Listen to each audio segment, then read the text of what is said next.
ये और सभी पत्रकार बंधुओं का मैं भारतीय चित्र साधना की ओर से हार्दिक स्वागत अभिनंदन करता हूँ। चित्र भारती फिल्म फेस्टिवल का आज पहला दिन है और हम लोगों ने फिल्मों की स्क्रीनिंग शुरू की है। साथ ही 2 मास्टर क्लास अब तक हो चुकी हैं, PS नागवर्णा जी की, सुभाष साहू जी की, और हमारी दूसरी मास्टर क्लास में श्री विवेक अग्निहोत्री जी रहे हैं। मैं आप लोगों से निवेदन करूंगा, विवेक जी इससे पहले अपनी बात रखिए। भारतीय चित्र साधना की चित्र भारती फिल्म फेस्टिवल के विषय में और कश्मीर फाइल के विषय में आप सबके सवाल आमंत्रित रहेंगे, उनका स्वागत रहेगा। ये एक ऐसा मंच है जहां पर हम आपसे सकारात्मक पत्रकारिता की अपेक्षा करते हैं और चाहते हैं कि ये फेस्टिवल आप भोपाल में, देश भर में इस तरीके से फैलाएं कि अधिक से अधिक युवाओं तक हम पहुंचे और उनकी आगे चलकर मदद कर सकें। 2016 से विवेक अग्निहोत्री जी हमारे साथ जुड़े हुए हैं। पहले चित्र भारती फेस्टिवल में आप आए थे और तब से निरंतर उनका स्नेह प्रेम मिलता है जी। तो मैं अब आप लोगों के बीच में और विवेक जी के बीच में ज्यादा दीवार ना बनते हुए विवेक जी से अनुरोध करूंगा इस फेस्टिवल के बारे में, क्योंकि आप हमारे मेंटोर हैं हमारे, तो आप बताएं और अपनी नई फिल्म के बारे में भी लोगों को बताएं जिसके बारे में सबको पता है। सबसे पहले आपसे माफ़ी मांगता हूँ। मैंने कहा था 4:30 बजे मिलूंगा, लेकिन वहाँ से ही आने में आधा घंटा लग गया, तो उसके लिए बहुत बहुत क्षमा चाहता हूँ। आप सब यहाँ पे हैं, आप जो चाहें खोल के बिना किसी संकोच के सवाल पूछें और सवाल का जब मैं जवाब दूँ तो उसी श्रद्धा से उसे सुन भी लें, राइट। और एक बार में एक करें। मैं ये चाहता हूँ कि एक अच्छी प्रेस कॉन्फ्रेंस और सबकी बात आदान प्रदान है। देखिए, ये पहले बोल आजकल क्या हो गया ना कि हम लोग ना ये सोशल मीडिया सबसे पहले हम चाहते हैं ब्रेकिंग न्यूज़ लेना है, सर सबको मिलेगी ब्रेकिंग न्यूज़। तो मैं आपके बीच का हूँ, मैं भी IMC का ही हूँ, मैं भी मैथ कम्युनिकेशन का ही स्टूडेंट हूँ और वही करता हूँ। आप सवाल पूछते हैं, मैं जवाब देता हूँ, तो कुछ फर्क नहीं है। तो आप जो चाहें विधिवत तरीके से एक एक करके शुरू करें। चूंकि उनने सबसे पहले आवाज़ उठाई थी, तो पहले आवाज़ उठाने वाले को मौका मिलना चाहिए। अच्छा, मैं बस एक चीज़ चाहता हूँ, जो भी सवाल पूछे अपना नाम बता दें किसको रिप्रेजेंट कर रहे हैं। अगर आप नाम नहीं बताएंगे तो शायद मैं जवाब ना दे पाऊँ, क्योंकि मुझे पता ही नहीं कि आप पत्रकार हैं भी या नहीं है। Free press journal.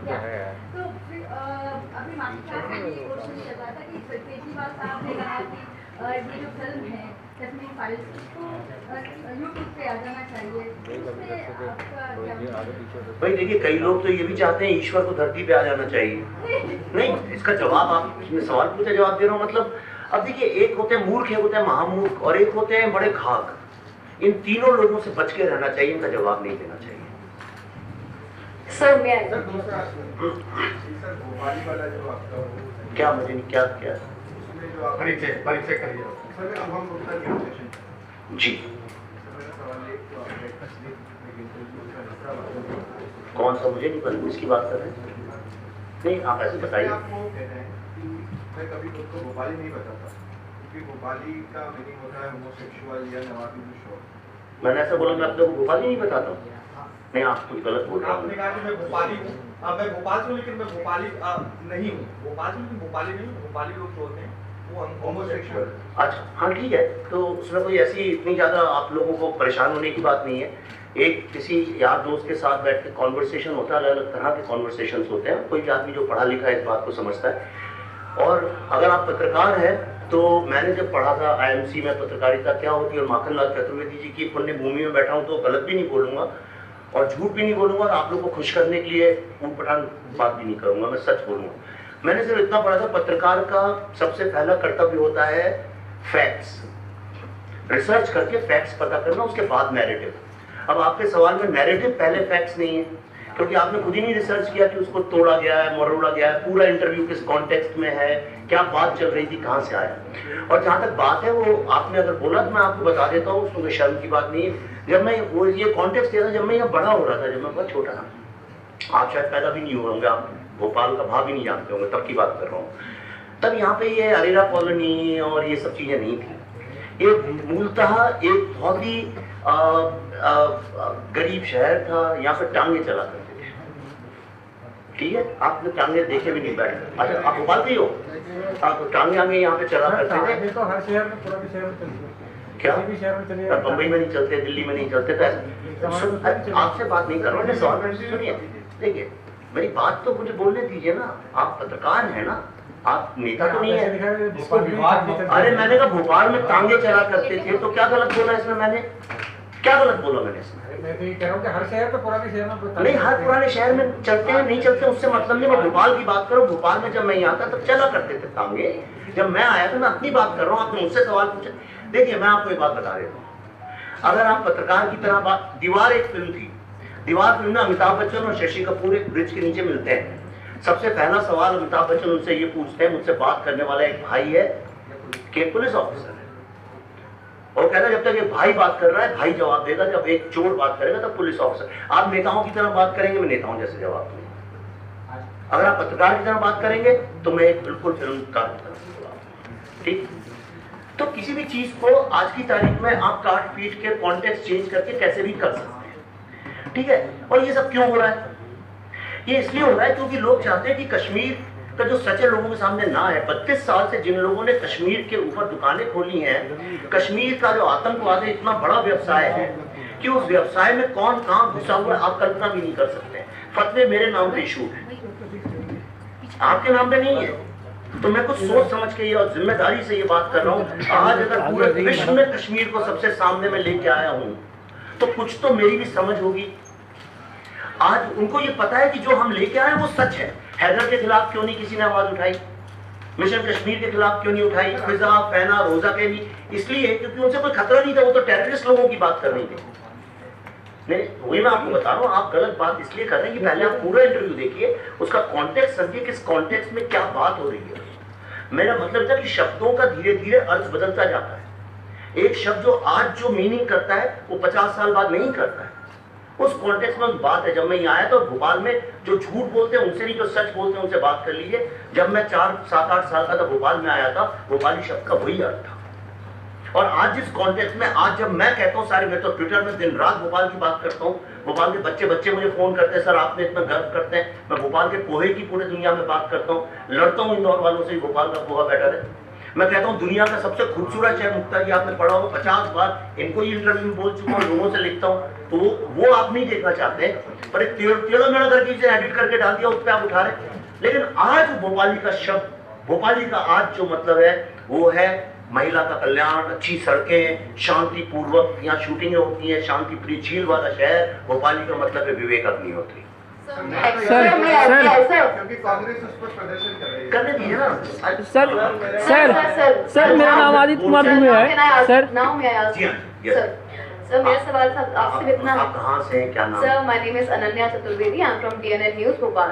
सर मेरा सवाल आपसे इतना है। Times Now sir, DNN news, I am from डिजियाना मीडिया। अच्छा सर मेरा सवाल आपसे इतना है कि आप बॉलीवुड में आपने एक कह सकते हैं रिवॉल्यूशन लेके आए हैं इस मूवी को बनाने के बाद। काफी असर पे पड़ा है, काफी क्रिटिसाइज भी हुई मूवी, काफी इश्यूज हुए थे, कंट्रोवर्सी भी हुई। लेकिन इसके बाद जो है बॉलीवुड से आप एक दहलीज पर भविष्य की, यहाँ पर जो एक नई कह सकते हैं कि चीज लेके आ रही है, एक नया ट्रेंड लेकर आ रही है। क्या जन कल्याण के लिए या जन सेवा के लिए इसके बाद आप चुनावी मैदान में उतरेंगे कभी, या चुनावी राजनीति कभी जुड़ेंगे आगे? क्योंकि अभी फिलहाल में जो कॉन्ट्रोवर्सी चल रही है उसमें कहीं ना कहीं संभावनाएं तो हैं। अच्छा, तो देखिए ऐसा है कि पहली बात तो बॉलीवुड के बारे में मैं ज़्यादा जानता नहीं हूँ, ना मेरे दोस्त हैं वहाँ, ना मेरा उससे कुछ लेना देना है। मैं इंडिपेंडेंट फिल्म मेकर हूँ। कई लोग मुझसे बोल रहे थे, तो आपके सवाल में कहीं छुपा हुआ था ये कि बॉलीवुड में रेवोल्यूशन आ गया, उसे तोड़ दिया। एक दो तरीके होते हैं। एक होता है कि पुरानी इमारत जो है उसको तोड़ा जाए और उसमें एक नई इमारत खड़ी की जाए। मैं उस दलदल में पड़ना नहीं चाहता था, तो मैंने उनके बगल में एक और बड़ी इमारत खड़ी कर दी। अब वो इमारत छोटी पड़ चुकी है, जिसको हम बॉलीवुड बोलते हैं। दूसरा बात, जहाँ तक चुनाव की बात है, मैं पहले भी बोल चुका हूँ ये बात, और फिर आज ऑन रिकॉर्ड बोल देता हूँ। मेरी जो स्वतंत्रता है उसका कोई मोल नहीं दुनिया में, और मैं रिकॉर्ड पे बोल रहा हूँ, आप सब रिकॉर्ड कर सकते हैं इसको। मैं किसी भी तरह की वोट बैंक पॉलिटिक्स का कभी जिंदगी में पार्ट नहीं बनूंगा, चाहे कुछ भी हो जाए। मैं पॉलिटिक्स के बाहर रह के पॉलिटिक्स पे जब बात करता हूँ तो मेरी बात में बहुत ताकत है। आज मैं वो बोलता हूँ जो मुझे लगता है, जो मैं बोलना चाहता हूँ। लेकिन जब आप किसी पार्टी में पॉलिटिक्स करने लगते हैं तब आपको वो बोलना पड़ता है जो पार्टी आपसे बुलवाना चाहती है। तो मेरे को नहीं लगता इस उम्र में आके इतने सालों के बाद मैं उस स्वतंत्रता को किसी भी कीमत पे खो सकता हूँ। आप मुझे शायद कभी मेरे जीवन में वोट बैंक इलेक्टोरल पॉलिटिक्स में नहीं देखेंगे। सर इसी के रिलेटेड एक और सवाल है। सर आपने मूवी में एक डायलॉग बोला, उसमें डायलॉग ये है कि सरकार आपकी है लेकिन सिस्टम हमारे हैं, इसका क्या अर्थ निकाला जाए? देखिए, इसका अर्थ ये है कि सिस्टम क्या होता है। इस्टेब्लिशमेंट वो होता है जो एक गेम के रूल सेट करता है। बॉलीवुड नाम की कोई जगह नहीं है, कोई ऐसा ऑफिस नहीं है कि आप अर्जी देते हैं और नौकरी वहां पे ले लेते हैं। पर बॉलीवुड कैसे चलेगा इसके रूल 2, 3, 4 लोग हैं जो सेट करते हैं, जिनके पास सबसे अधिक ताकत है। और उन रूल्स को आप नहीं फॉलो करें तो आपकी बॉलीवुड में कोई जगह नहीं। हर जगह पे ऐसा ही होता है, कहीं पे भी। तो जो गवर्नमेंट कोई सी भी आए, लेकिन जो एस्टेब्लिशमेंट्स हैं, एस्टेब्लिशमेंट्स क्या है? एजुकेशन का एस्टेब्लिशमेंट है, मीडिया का एस्टेब्लिशमेंट है, बॉलीवुड का एस्टेब्लिशमेंट है, एडमिनिस्ट्रेटिव सर्विसेज का एस्टेब्लिशमेंट है। मैं कई कुछ बोर्ड्स में हूँ, लेकिन मुझे पता है होने के बावजूद भी मेरा उन पर कोई कंट्रोल नहीं, क्योंकि वो सिस्टम नीचे जो चलाने वाले लोग हैं वो कुछ अलग ही है। तो उसका अर्थ ये था कि सरकारें आने जाने से, आप ही बताइए कोई एस्टेब्लिशमेंट बदला इंडिया में? जो एस्टेब्लिश्ड नॉर्म्स है वो नहीं बदलते। सर जी, वो बैठी है, आप बताइए। अरे उसके गलती से दिखती नहीं तो शायद कभी दिखती नहीं है। बिल्कुल सर। नमस्कार, मेरा नाम दिव्या रघुवंशी है। मैं साधना न्यूज मध्य प्रदेश, छत्तीसगढ़, राजस्थान। सामना क्या? साधना। तो सर मेरा आपसे ये सवाल है, जिस तरीके से आपने द कश्मीर फाइल्स बनाकर भारतीय सिनेमाघरों में एक वास्तविकता को परोसा है, तो आगे भी ये प्रोसेस जारी रहेगी या बड़े बड़े ऐतिहासिक मुद्दों पर मूवी बनाना पसंद करेंगे? हाँ, हम तो 2010 में हमने फैसला किया था, फिर मैंने स्टार्स के साथ काम करना छोड़ दिया। हमने कहा हम राइटर और डायरेक्टर सबसे बड़े स्टार हैं। बिल्कुल। और तब से हमने कहा हमारी जो कॉर्पोरेट पॉलिसी है प्रोडक्शन की, बहुत छोटी सी हमारी कंपनी है, कि हम उन सब्जेक्ट्स पे फिल्म बनाएंगे जिस पे बनाने से लोग डरते हैं। डरते वर्ड को अंडरलाइन कीजिए, जिससे लोग हिचकते नहीं, डरते हैं। तो वही हम बना रहे हैं तब से लगातार। जी सर अगला प्रोजेक्ट सर रहेगा आपका? सर आप लोग आपस में डिसाइड करिए। सर वो मैं बहुत वक्त तक देखिए 1-1.5 घंटे बैठूं, जब तक आप थक नहीं जाएंगे बैठूंगा। कोई जल्दबाजी ना करे, आराम से आज आप भी तो मजे में प्रेस कॉन्फ्रेंस करिए, आप भी आनंद उठाइए। ये सर पूछ रहे हैं, ये पूछ। सर मेरा नाम पीयूष जैन है और मैं दैनिक भास्कर से हूँ। अच्छा। तो सर मेरा ये सवाल है, जैसा कि आपने कहा कि आप और मुद्दों पे मूवीज बनाएंगे, तो सर जैसे कुछ इवेंट्स होते हैं कि जो, हाँ पता है हमें कि जो इवेंट्स हुए हैं और बहुत बड़े इवेंट्स हैं, पर सर देश में ऐसे कुछ छोटे इवेंट्स भी होते हैं जिनकी जो एक बहुत बड़ा इम्पैक्ट क्रिएट करते हैं और बहुत। तो सर जैसे एक मैनुअल स्कैवेंजिंग का बहुत प्रॉब्लम है, तो सर आप भविष्य में उसको लेकर भी एक फिल्म बनाएंगे? देखिए, मैं बहुत ज़्यादा सोचता नहीं हूँ कि मैं 3 साल बाद 4 साल, हमारी एक फिल्म बनाने में हमें 3-3, 4-4 साल लगते हैं। अब जो मैं अगली फिल्म बना रहा हूँ, इसका काम हम लोगों ने शुरू किया था 2019 में, अरे 2020 में, सॉरी। ये कब लगा, कोविड कब लगा? 20 में। हाँ, तो बस उसी वक्त अप्रैल में हमने शुरू किया था कोविड लगने का 20। तो देखिए 2 साल तो हो ही गए। एक टीम काम कर रही है उसके ऊपर। अब इस ये फिल्म बनेगी, शूट होगी, सब होगी, 2024 में जाकर रिलीज होगी। 4 साल गए। तो मैंने पिछले 2010 से लेकर 22 तक 12 साल में 3 फिल्में बनाई हैं, मुद्दाइना, ट्रैफिक जैम, ताशकंद फाइल्स और ये। तो 4-4 साल में हम एक फिल्म बनाते हैं, ठीक है। तो हम जब एक फिल्म बनाते हैं तो उसी को तबीयत से बनाते हैं, फिर आगे पीछे नहीं सोचते। अभी अगली फिल्म जो बना रहा हूँ वो अनाउंस कर दी है ऑलरेडी, कई 1-2 महीने 3 महीने, वो खत्म करेंगे, फिर अगले सोचेंगे। सर एक सवाल यहाँ से। सर मेरा सवाल, एमपी कैडर के नियाज खान, उन्होंने कई ट्वीट्स किया, आपने भी एक ट्वीट पर रिप्लाई किया कि भोपाल आके मिलता हूँ। 2 सवाल है इसमें। एक तो उन्होंने जो फिल्म की कमाई थी उसको लेकर बोला था कि शेयर पंडितों को दान किया जाए, और एक मुलाकात की बात थी। क्या मुलाकात पर सहमति बनी है और जो उनकी मांग है? भाई, अगर मैं आपसे कहता हूँ मुझे अपॉइंटमेंट दीजिए, तो सहमति मैं तो नहीं बना सकता हूँ, आप ही को तो बोलना पड़ेगा, हाँ आइए मिलिए घर पे, तभी सहमति बनती है। तो कहाँ से सहमति बनेगी? और जहाँ तक बात है, भाई सब राजनीति कर रहे हो, करने दीजिए, क्या फर्क पड़ रहा है? सर जी। सर मैं नीलम गुर्गा IBC 24 न्यूज़ चैनल से, और मेरे लिए बहुत प्राउड मोमेंट है क्योंकि मैं भी IMC से पास आउट हूँ। अरे वाह, क्या बात। सर मेरा क्वेश्चन ये है कि क्यों आपने बॉलीवुड की कई कमर्शियल मूवीज भी आपके अगर जिद देखे, जरूर देखे, या देश दलानत?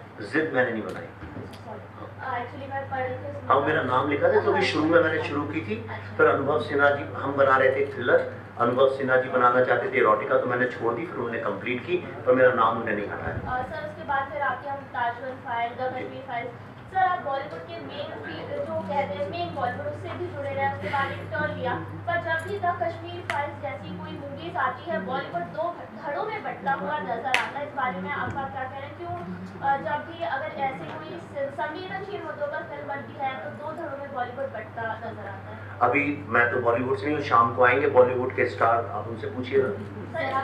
मेरा बॉलीवुड से कोई लेना देना नहीं। सर, एक सवाल यहाँ से। सर। मैं आपको सच बता रहा हूँ, देखिए दोबारा ये सवाल, मेरा बॉलीवुड से कोई लेना देना नहीं। मैं किसी को जानता नहीं, मैं किसी के साथ पार्टी करता नहीं। अक्षय भाई आएंगे शाम को, उनसे पूछ लीजिए विवेक जी से आप कभी बम्बई में मिले हैं क्या? मैं कोई आपको बॉलीवुड वाला नहीं मिलेगा जिससे मेरा उठना बैठना मिलना जुलना है, वो कैसे काम करते हैं क्या करते हैं, मैंने उसके रिजाइन कर दिया था 2010 में। मैं इंडिपेंडेंट फिल्म मेकिंग करता हूँ, मैं चाहता हूँ मैं इतना सामर्थ्य आ जाए कि मैं कम से कम 10 से 15 अच्छे फिल्म मेकर्स को अपने यहाँ से मेंटोर करके ग्रूम करके उनको सामने खड़ा कर सकूँ। एक नए तरह का सिनेमा बने जो भारतीय सिनेमा जाने वालों के लिए। सर मेरा एक प्रश्न है सर। मेरा क्वेश्चन है, आपने कहा कि मैं वोट बैंक की राजनीति नहीं करना चाहता हूँ, लेकिन आपकी जो फिल्म है उसको भाजपा सपोर्ट कर रही है, कांग्रेस विरोध कर रही है। उमर अब्दुल्ला ने भी कहा है कि उनका जो चीजें दिखाई गई है गलत है, उनका कोई रोल नहीं था, उसको तो सरकार नहीं थी, उसको लेकर आपका क्या कहना है? देखिए फिल्मों को, ये कोई पहली फिल्म तो नहीं जो टैक्स फ्री हुई है, इसके पहले तो यानी भारत में परंपरा रही है। और सर किसी फिल्म को किसी पॉलिटिकल पार्टी में लोगों को ले जा तो नहीं आते हैं, उस पर भी आते हैं, तो खुल के बात करेंगे नहीं उस बारे में बिल्कुल बात करेंगे। सर मेरा एक प्रश्न है उनका क्या बोलिए, आप जैसा आप आदेश दें, बात का जवाब दूं कि नहीं दूं, किसी सवाल ही पूछे जाएंगे जवाब भी सुन लीजिए। तो ऐसा पहली बार नहीं हुआ है कि किसी फिल्म को टैक्स फ्री किया गया है, ये तो कई दशकों से चला आ रहा है।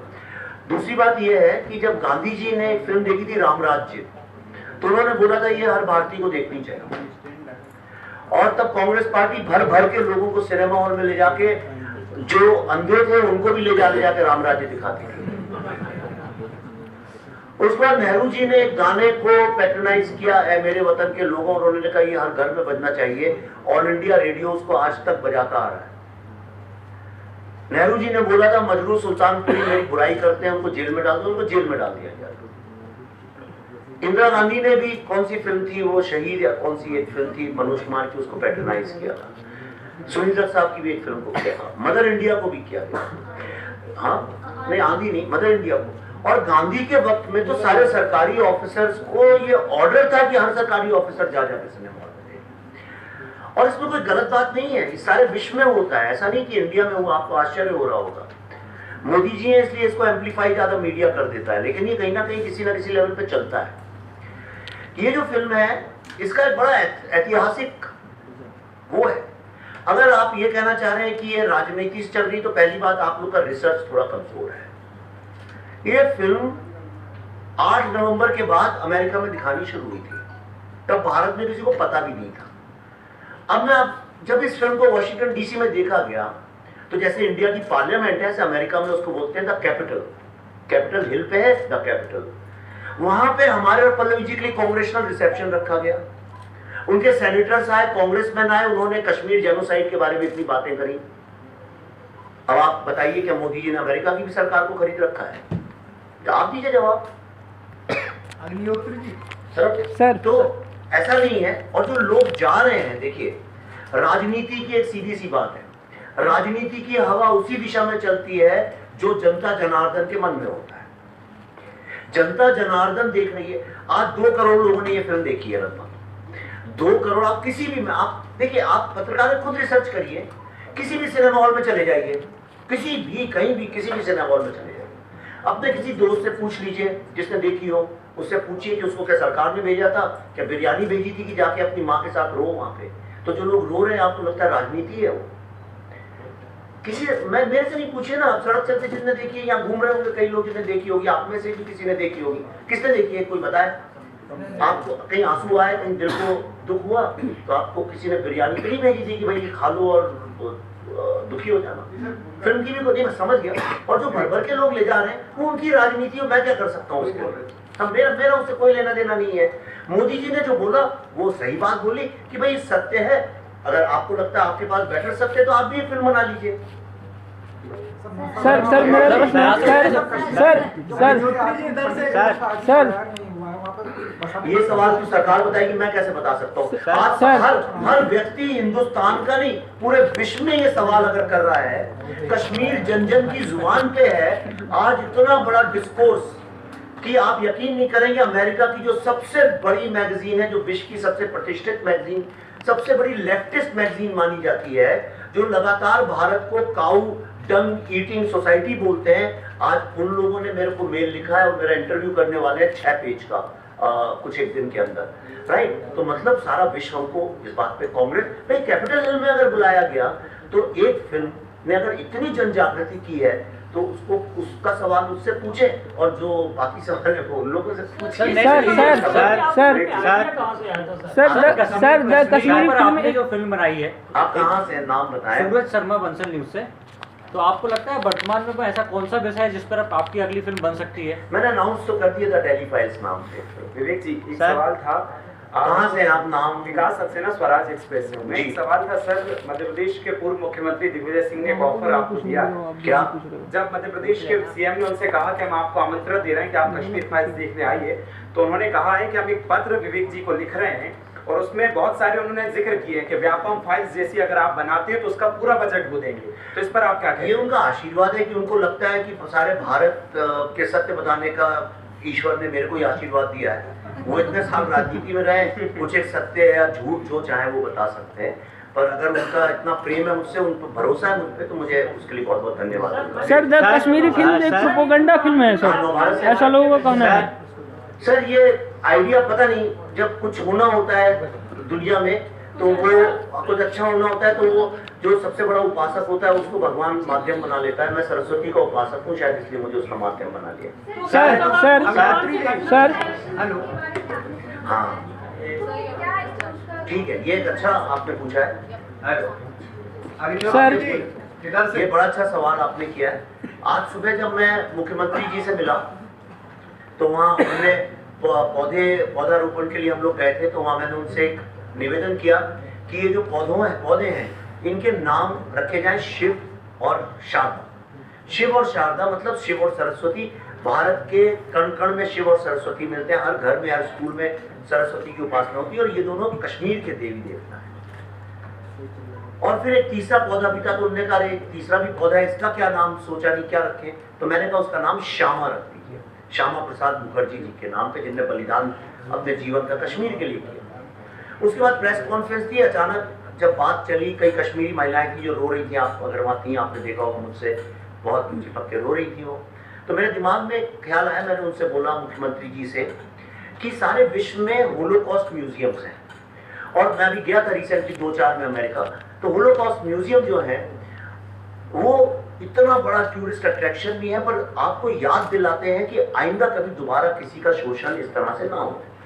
तो मैंने कहा कि क्या ये संभव है कि मध्य प्रदेश की भूमि में भोपाल में एक जेनोसाइड म्यूजियम बना सके, और वो जेनोसाइड म्यूजियम इतना बड़ा मानवता का प्रतीक हो कि कोई भी व्यक्ति दुनिया में आतंकवादी भी हो तो उसके अंदर घुसे, बाहर वो एक अच्छा मानव बन के निकले।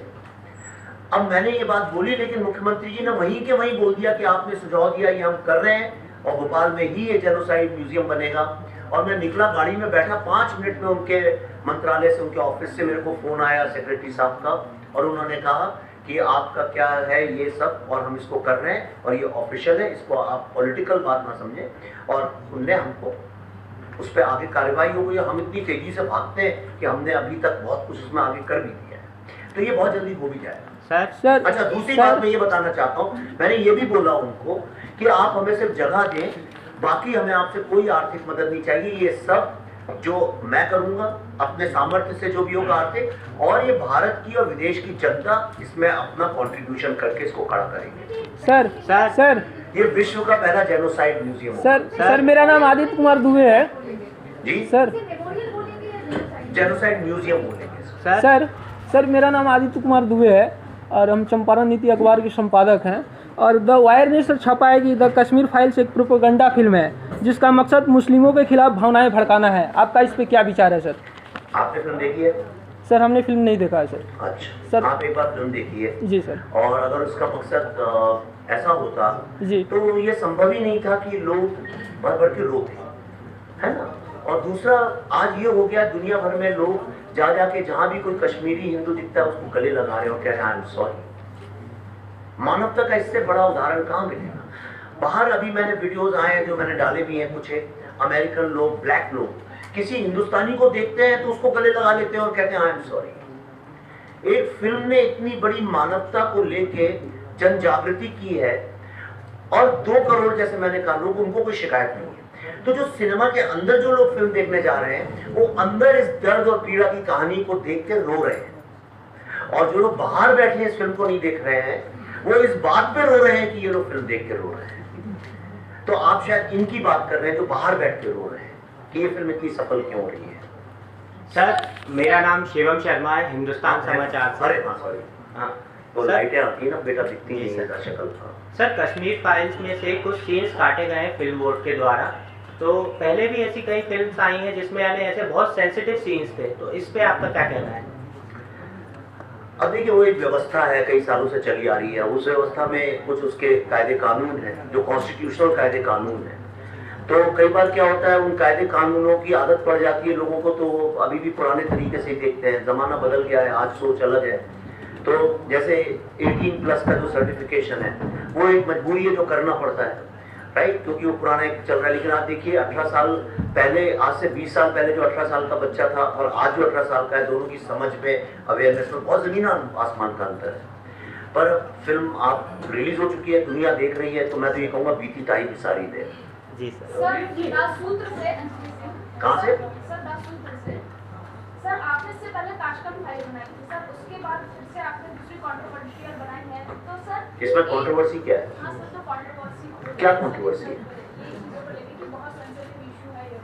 नहीं एक सेकंड नहीं, हम शब्द से फिल्म में क्या कुछ कंट्रोवर्शियल है अंदर, फिल्म के अंदर?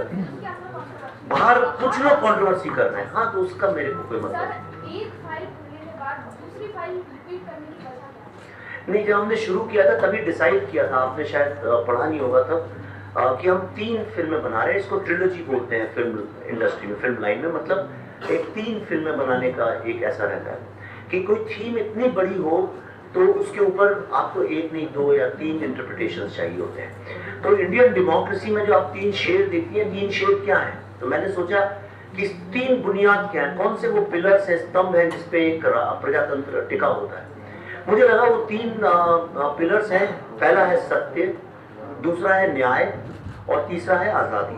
मतलब ट्रूथ, जस्टिस एंड फ्रीडम। तो मेरी पहली जो फिल्म थी वो राइट टू ट्रूथ थी, ये वाली फिल्म राइट टू जस्टिस है, और अगली जो आ रही है वो राइट टू लाइफ है, विच इज फ्रीडम। विवेक जी, मैं पूछूं कहाँ से? मैं गिरीश उपाध्याय हूँ, यहाँ सीनियर जर्नलिस्ट हूँ। दो चीजें हैं। फ्रीलांसर है? हाँ, 2 चीजें हैं। एक तो ये है कि आपने कहा कि आप बॉलीवुड से नहीं हैं, तो बॉलीवुड से बाहर होकर आपने जो फिल्म बनाई वो 300 करोड़ का बिजनेस भी कर रही, तो क्या आप एक ये देखते हैं संभावना कि अब बॉलीवुड से बाहर भी एक नया फिल्म का संसार डेवलप होगा जो इस तरीके की विषय प्रधान फिल्में बनाएगा? नंबर 1। नंबर 2, कल मुख्यमंत्री ने यहाँ कहा कि अगर भारतीय मूल्यों पर आधारित फिल्में बनाई जाएंगी तो हम उसकी मदद करेंगे। आप इसमें कौन सी संभावनाएं देखते हैं? देखिए बहुत अच्छा सवाल आपने पूछा, मुझे बहुत अच्छा लगा बहुत कि आपने इतना गंभीर सवाल पूछा, और ये एक रचना यानी कंस्ट्रक्टिव सवाल है। देखिए इसको समझना ऐसे पड़ेगा कि ये जो जिसको आप बॉलीवुड कहते हैं ये कोई जगह नहीं है, कोई फैक्ट्री या ऑफिस नहीं है कि आप सुबह 9 बजे जाए। ये एक माइंड सेट है, ये एक विचार है, अपने काम करने की शैली है, और इस माइंड सेट को पूरी तरह से उन एलिट्स ने टेक ओवर कर लिया था जो भारत से बिल्कुल कटे फटे हैं। मतलब 3rd generation film, Raj Kapoor जी के 3रे जनरेशन के बच्चे या चोपड़ा जी के 2रे जनरेशन के बच्चे, ऐसे जो बम्बई में ही बड़े हुए और उन्हें बाकी दुनिया देखी नहीं, स्विट्जरलैंड, लंदन वगैरह में पढ़ाई करके आए थे। ये पूरी की पूरी जो फिल्म की कहानी है, ऐसा नहीं कि बॉलीवुड हमेशा से खराब था। मैं आपको सच आप अमिताभ ज्यादा पीछे नहीं जाते राज कपूर और बिमल रॉय वगैरह पे। इवन अमिताभ बच्चन की जो फिल्म है वो समाज से लड़ाई लड़ रहा है, वो हीरो, वो जमींदार से लड़ रहा है, वो करप्ट ऑफिसर पुलिस वाले से लड़ रहा है, वो शोषण से लड़ रहा है, मिल ओनर से लड़ रहा है, वो गरीबों के लिए लड़ रहा है। तो वो एक विचारधारा जो समाज से जुड़ी तो थी, रोटी कपड़ा मकान भारत की समस्या से जुड़ी थी। लेकिन हुआ क्या, ये जब थर्ड जनरेशन ने टेक ओवर किया, इनका भारत के बारे में कुछ जानते नहीं थे, तो इन्होंने बोला इसके बारे में फिल्म कैसे बनाएं। तो जो जानते थे उसके बारे में बनाने लगे। चूंकि ये खुद एनआरआई जैसे ही थे, बाहर ही रहे पढ़े, तो इन्हें एनआरआई पे फिल्म बनानी शुरू कर दी।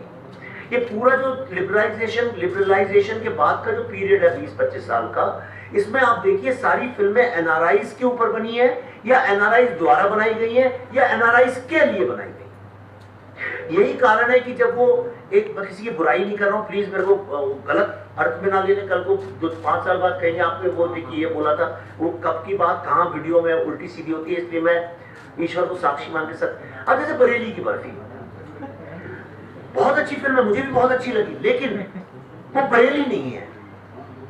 बरेली में वैसी बर्फियां नहीं बिकती है, बरेली की बर्फी के ऊपर मक्खियां घूमती रहती हैं। अब आपने ऐसी बर्फी दिखा दी जो कि एक अमेरिका के वो उसमें रिटेल शॉप में मिलती है, प्रॉपर एयर कंडीशन में ढकी हुई, खूबसूरत, एकदम अच्छी सी आपने वो कर दी। तो मतलब ये है कि जो बॉलीवुड है, इसने जो यूथ क्रिएट, आज यहाँ जो बच्चे बैठे थे, मैं इंडिया में जगह जगह भाषण देने जाता हूँ, ऐसा ही होता है यूथ सब जगह। आप यूपी जाए तो थोड़ा डिफरेंट होगा, तमिल, पर उनके एस्पिरेशन, उनकी समस्याएं, उनका बिहेवियर एक ही होता है। लेकिन हिंदी जो बॉलीवुड की फिल्म है उनमें यूथ कैसा दिखाते हैं, ना तो उसको देश से मतलब है, ना समाज से मतलब है, ना परिवार से मतलब है, उसे किसी चीज से मतलब ही नहीं है। उसकी एक अलग स्टूडेंट ऑफ द ईयर है, पता नहीं उसकी एक अलग समस्या, बास्केटबॉल खेलता है। मैंने तो इतने साल में पढ़ा हुआ हूँ, जब मैं युवा था मैंने किसी को बास्केटबॉल खेलते नहीं देखा इंडिया में, गुल्ली डंडा खेलते हुए देखा है। तो ये विदेश के रग्बी बास्केटबॉल ला ला के और ये कहना ये भारत का स्टूडेंट है, ये जो बॉलीवुड ने झूठ क्रिएट किया पूरा हमारे साथ, झूठी देशभक्ति। अच्छा कश्मीर चल रही है, अच्छा देश लगता है कि इस तरह की फिल्में चल रही हैं, अब झूठ मूठ के अगले देखिएगा अगले 2-3 साल तक झूठ में लगेगा शायद ये हिंदू लोग देख रहे हैं, तो हिंदुओं को ऊपर उठाने के लिए झूठ मूठ का हिंदुइज्म क्रिएट करेंगे। एब्सोल्युटली गलत होगा, झूठ होगा। इसलिए मैं 4 साल फिल्म बनाता हूँ, उनमें से 3 साल रिसर्च करता हूँ, और जो उसकी आत्मा है समस्या की उसको पकड़ के फिर उस पर फिल्म बनाता हूँ। इसलिए मैं इन लोगों से मैंने कहा था संभावना, मैंने कहा था फिल्मों को सहायता देने के बारे में। सहायता तो दे दी कि इस तरह की फिल्मों को आवश्यक है, वरना असंभव है। अगले 2-4-5 साल तो मेरे ख्याल से ऐसी फिल्मों को सहायता किस दर्शकों को भी करनी चाहिए, और अगर राज्य कर सके तो वो भी अच्छी बात है। अभी हमारा आप तो पूछ चुकी हैं।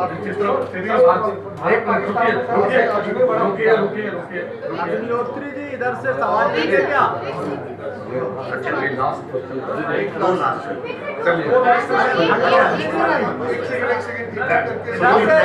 इधर से सवाल ले रहे क्या? मेरा नाम राज आपने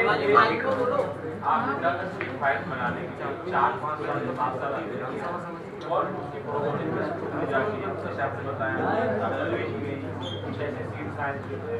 माइक चालू करो यार। घर में वापस आके अरे सर कहते हैं कि पिक्चर में उतना नहीं बताएगा जितना सच्चाई वहाँ पर तो थोड़ा सा आप बताने का प्रयास करें और क्या सच्चाई है। इससे सच्चाई है कि अब मैं नहीं दिखा सकता था वहां से 5-7 लाख लोगों को भागते हुए या मार के भगाते हुए।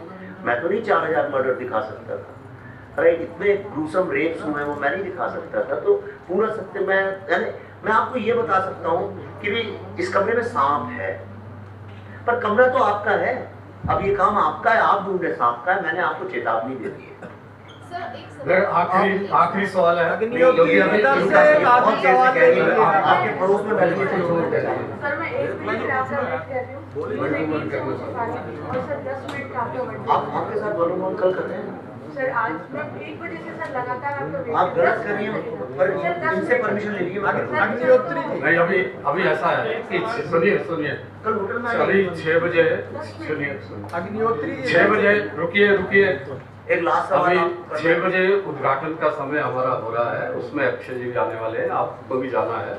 तो आप भी सब निमंत्रित उसमें केवल एक लास्ट क्वेश्चन करके हम लोग यहाँ से डिस्कस अग्निहोत्री जी, आपकी जो फिल्म है द कश्मीर फाइल्स, वो दिल्ली विधानसभा में गूंज रही है और पूरे देश में भी लोग देख रहे हैं। मैं ये जानना चाह रहा हूँ कि सिर्फ फाइल्स ही बनती रहेगी या मृगनयनी जैसी कोई कृति आएगी? मृगनयनी कल सुबह आ रही हैं, आप आ जाइए और फिर इसको सवाल निर्माता निर्देशक तो आप हैं। सभी का धन्यवाद।